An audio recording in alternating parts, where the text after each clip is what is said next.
एक बार की बात है, एक गुरु का एक शिष्य ज्यादा बोलने की आदत से परेशान था।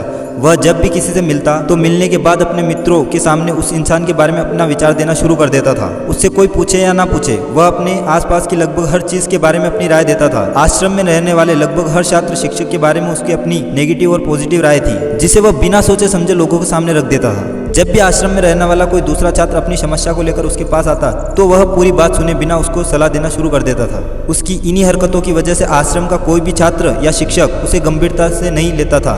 अक्सर उसके साथ पढ़ने वाले छात्र उससे दूर रहने की कोशिश करते थे। आश्रम में रहने वाले कई छात्र उसके पीठ पीछे उसकी इन आदतों की वजह से उसका मजाक बनाते थे। उस लड़के को भी पता था कि ज्यादा बोलने की आदत की वजह से उसे कोई पसंद नहीं करता था। वह अपनी इसी आदत को बदलना चाहता था, लेकिन वह चाहकर भी हर बार अपनी राय देने की आदत छोड़ नहीं पा रहा था। पर एक दिन वह अपने गुरु के पास गया और अपनी सारी समस्या को गुरु को बताई।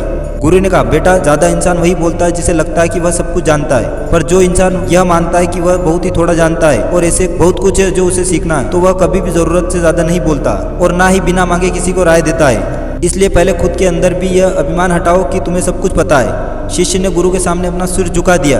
गुरु ने कहा, तुम्हारे ज्यादा बोलने की आदत को मैं एक दिन में ही तो खत्म नहीं कर सकता। यह आदत तुम्हें खुद ही अपने अंदर धीरे धीरे खत्म करनी होगी, लेकिन तुम्हें यह जरूर बता सकता हूँ कि किन मौके पे तुम्हें शांत रहना चाहिए ताकि तुम दुखी ना हो और किसी बड़ी मुसीबत में पड़ने से बच सको। शिष्य गुरु की बातों से सहमति दिखाते हुए अपना सिर हाँ में हिला दिया।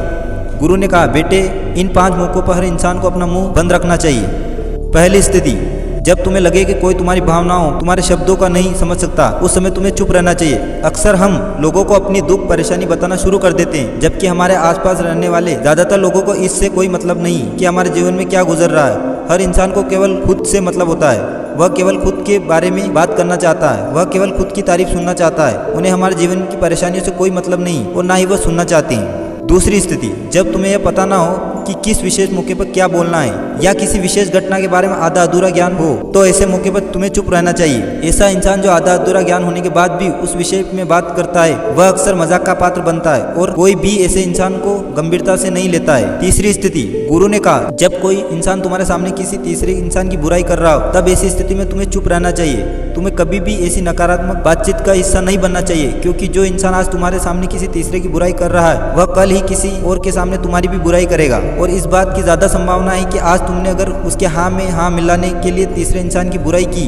कल रिश्ते ठीक होने पर वो तीसरा इंसान से कहे कि तुमने उसके बारे में क्या क्या कहा था, तब आपकी क्या इज्जत रह जाएगी, विचार करो। चौथी स्थिति, जब कोई तुम्हारे ऊपर गुस्सा करे और तुम्हें अपमानित करने की कोशिश करे, तब ऐसी स्थिति में तुम्हें चुप रहकर सामने वाले के गुस्से को कम कर सकते हो और ऐसी स्थिति को बिगड़ने से बचा सकते हो, क्योंकि क्रोध एक ऐसी मानसिक स्थिति है जो बुद्धि को हर लेती है। इस स्थिति में मनुष्य सोच विचार कर नहीं बोल पाता है, जिस वजह से अशब्द अबद्ध वचन ही मुंह से निकलते हैं। जब तुम्हें सामने वाले के क्रोध का जवाब क्रोध से ना देकर उस समय चुप रह जाते हो, तब यह बात क्रोध करने वाले इंसान दिल में लगती है और गुस्सा कम होने पर उसे अपनी गलती का पछतावा भी होता है। पांचवी स्थिति, जब कोई इंसान अपने जीवन की किसी दुख भरी घटना या परेशानी से गुजर रहा हो, तो ऐसे में चुप रहकर उसकी बातों को सुनने हैं कि ज्यादातर लोग ऐसा ही होते हैं कि किसी ने उनके सामने अपनी समस्या सुनाई, नहीं कि उन्हें समाधान देना शुरू कर दिया। जबकि कोई इंसान अपना समझकर ही हमसे अपनी परेशानी साझा कर रहा होता है, ना कि वो आपसे किसी सुझाव की उम्मीद से बता रहा होता है। वह बस ये चाहता है कि हम उसकी पूरी बात को ध्यान से सुन लें। दोस्तों, उम्मीद करता हूँ ये 5 स्थिति आपको समझ आई होगी और आप भी अपने जीवन में इनको उतारोगे और कभी गलती नहीं करोगे। अगर वीडियो पसंद आए तो वीडियो को लाइक करें और ऐसे वीडियो देखने के लिए हमारे चैनल को सब्सक्राइब करें।